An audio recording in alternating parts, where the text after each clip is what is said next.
هنعمل شوية رز بالخلطة انما ايه تحفة.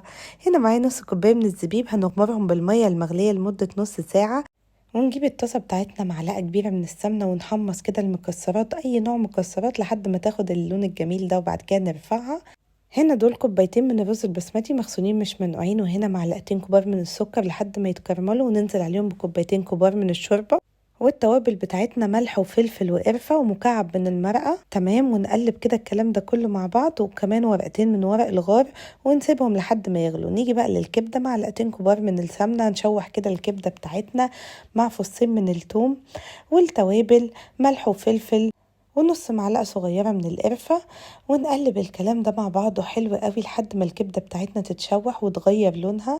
وكده خلاص الكبدة كانت استوت. نجيب بقى بصلة مفرومة نشوحها في معلقة من السمنة، وبعد كده ننزل عليها بالشوربة اللي كنا عملناها مع بعض. وكده الرز خلاص بعد ما استوى معانا، نبتدي بقى ان احنا نقدمه بالطريقة اللي احنا عايزينها. حطينا الكبدة وكمان الزبيب كنت صفيته من المية، والمكسرات بقى اللي احنا حمصناها مع بعض، وبجد كانت من احلى الوصفات اللي ممكن تعملوها. بجد كان طعمه حلو قوي، مميز، مختلف عن اي رز بالخلطة جربتوه قبل كده. اتمنى بجد ان انتوا تجربوه، تكتبوا لي رايكم في الكومنتات. لايك وشير بقى لو عجبكم الفيديو، واستنوني في فيديوهات جايه كتير. باي باي.